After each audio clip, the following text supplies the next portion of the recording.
What's up, y'all? Welcome back to another episode of In the Kitchen with AJ. Guess what? I'm actually in a kitchen today. Today, I'm doing something real extra special for y'all. I'm doing a prime ribeye cap steak. What is that, you might ask? It's not really something that's common at restaurants or at your local grocery store, but it is the spinalis, the top part, the most delicious part, the fatty part, the juicy part, the really, really tender part of the ribeye. And they cut it directly off the roast and make steaks out of it. And you can buy it at nice butcher shops. I got this one at my local butcher shop, and I'm gonna sous vide it and then scorched earth sear it. Let's go. I'm an American by birth, Texan by the grace of God.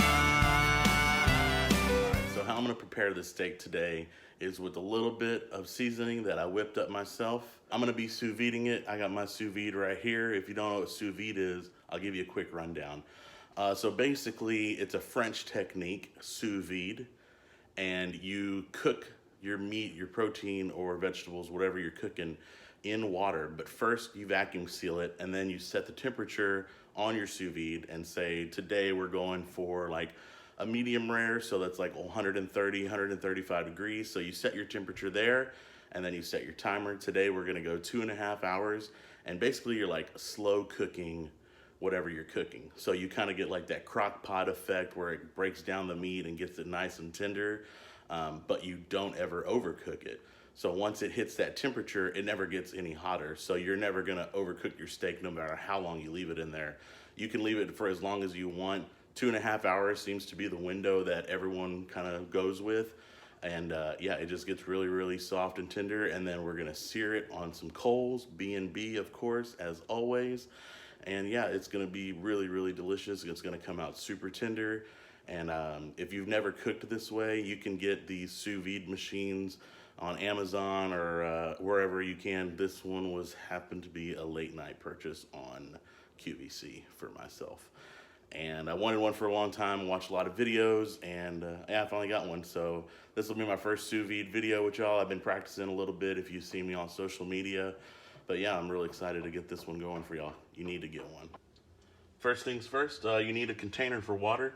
They make some plastic containers that are nice that have like a cutout in the lid for your sous vide, but I don't have one of those, so the old chili pot will suffice for me.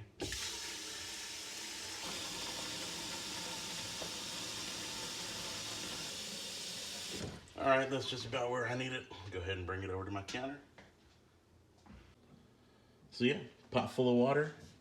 I got my Cook's Essentials sous vide. It's reading error because I turned it on without water in there. And yeah, you just put it in this little holder that it has.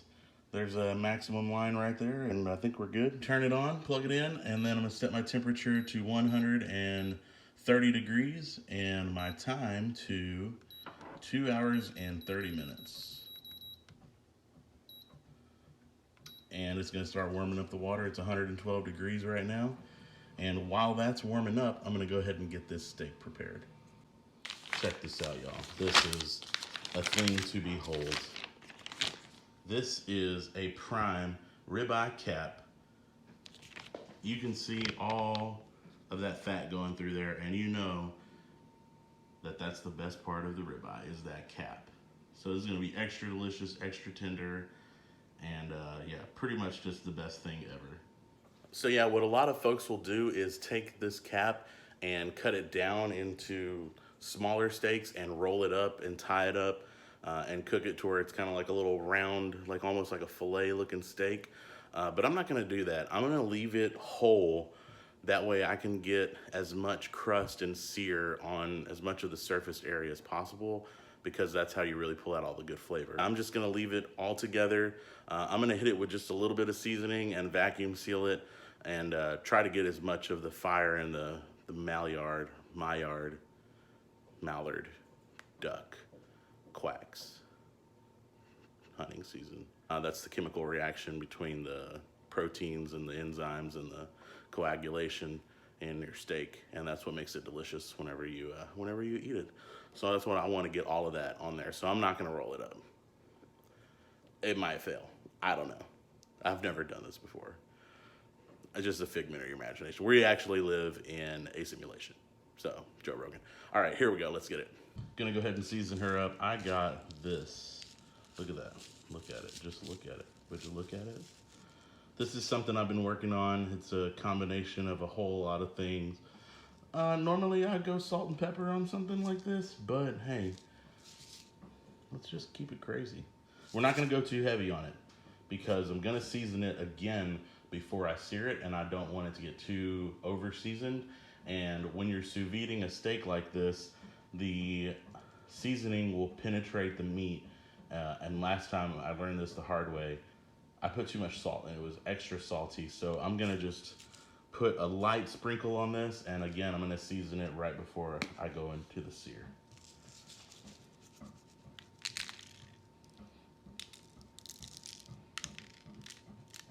And that's all I'm gonna put. One more sprinky sprink. Sprinky sprink. Of course, I'm gonna flip it over and season the other side.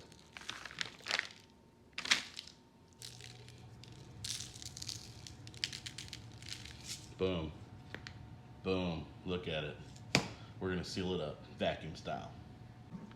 Got my run-of-the-mill food saver, vacuum sealer, and I'm gonna just go ahead and get this thing sealed up. It's hard to do this with one hand. I'm gonna put you down while I seal it up. But yeah, you know how it goes. You just put that in there, close it up, hit seal. It vacuums it, it seals it.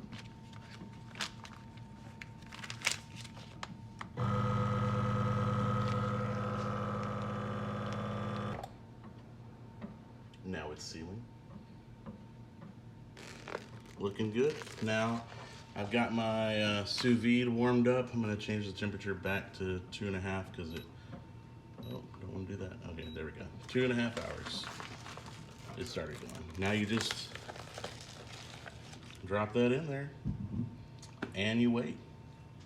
Also, I have a prime filet that I'm gonna throw in there just, you know, as a side dish. So this guy is gonna be going for the next 2.5 hours at 130 degrees, and that's gonna allow me to have a little bit of wiggle room when I put it on the sear. Obviously I don't wanna overcook this thing, and I don't wanna take any chances. So normally I would go like 135 on this if it was a normal steak, you know, like a 1.5 inch, 2-inch steak, but this thing's only like a 1/2 inch thick. So I'm gonna go ahead and go 130. That way, in case my fire, you know, is too crazy, I won't overcook it and ruin it, because that whole steak was like, I don't know, 30 bucks or something. So anyway, we're just gonna wait now. Probably gonna pop open a cold Topo Chico, but right now is the perfect time for you to like, comment, subscribe, ring the bell for notifications so you don't miss any of these videos. One of my videos, I don't know which one it was, a steak video, obviously, just hit 1 million views, so thanks for all of that. It's been about 2 hours. I'm gonna go ahead and get my pit lit up. I'm gonna do 2 chimneys of B&B, of course.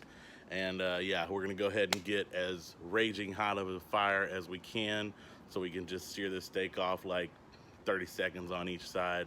Not long enough for it to cook, but just get a nice crust, get it all golden brown delicious.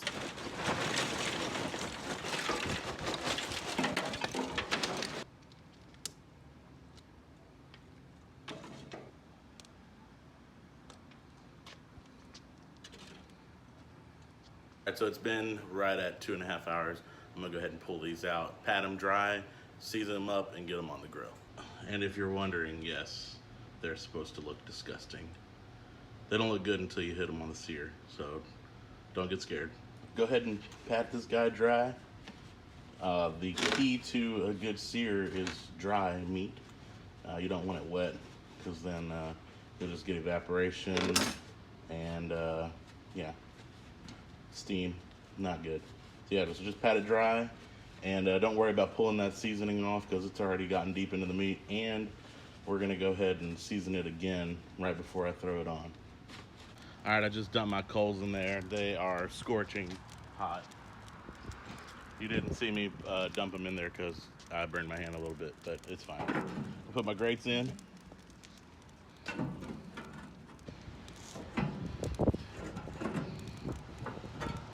So real quick, right before I throw them back on there, there's still some seasoning on there, so I'm not going to add too much, but just kind of some new dry seasoning to get a nice crust going on it.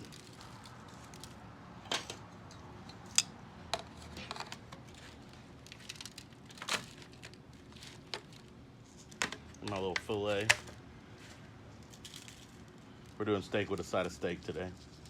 A pro tip, if you want to get your edges, dump a little bit in your little pan here, and then turn your steak on its side, and then just dab it in there and rotate. All right, that's good. Let's go to the pit. All right, so this is probably, yeah, that's at least 700. Also on the side, I got some butter that I'm gonna baste these guys with. Also, it's gonna help give me a little bit of flare up, and that's gonna help with my crust too.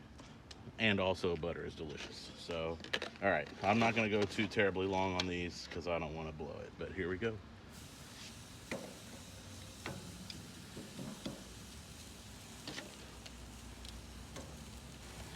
All right, let's add our butter to this.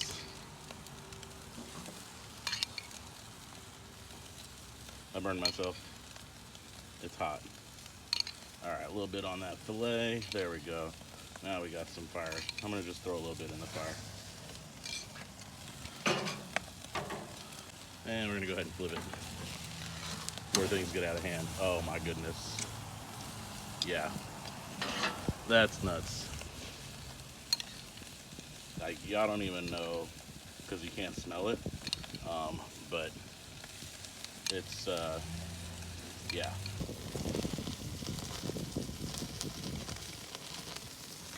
All right, let's go ahead and get another flip. This is why you have the long tongs. All right, I think that's, yeah, this is probably gonna be done. We're not trying to cook these steaks because they're already cooked inside. We just want to get them a nice crust on the outside. Okay, I'm gonna go ahead and call that done. And I'm gonna hit the edges of this guy real quick. Get those edges nice. And you might be wondering, did I just put 2 whole chimneys of charcoal for a 45-second fire? The answer is yes, because look at it. Ready? Are you ready? I don't think you're ready. Look at it. Like, worth it. With this cap, you're gonna wanna cut it across the grain for sure. So our grain's going this way, and we're gonna cut it this way. So let's go ahead and cut it and see if I cooked it properly. So, okay, real quick, before I go all the way through, disclaimer, sous vide, when you cut it open, it's gonna look like you overcooked it because it's kind of just a little bit gray inside, but you let it bloom up after a couple of minutes and you'll see the actual color inside. So don't freak out if it looks a little bit overcooked. Which it doesn't really. Yeah. Can we talk about this for a second? Goodness gracious, man.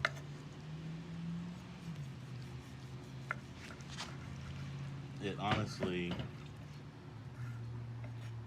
yeah, like, see how it's tender and basically almost falling apart? That's, like, I don't know if y'all are ready for this. I've said it, but I don't think you are. See what I mean when I said you wouldn't be able to tell the real color until it sat for a couple seconds? Like, look at that, just, yeah. It's in my hand, and just, like, look at it. This crust, though, where's the focus? I don't even know. It's not in focus. Whatever. Who cares? Just, I'm going for it. I'm going for it, and I wish that you were going for it with me so that you could enjoy this as much as I'm about to.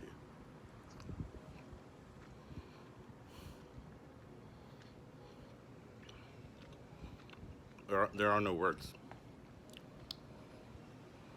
You just, whatever you're doing, stop.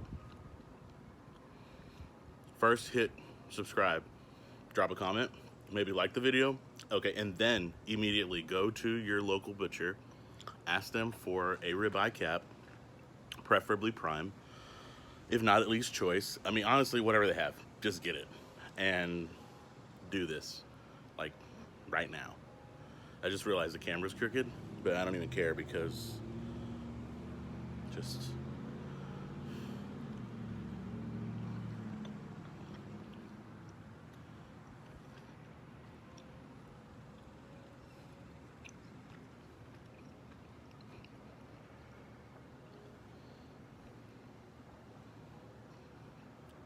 Like, I can't even end the video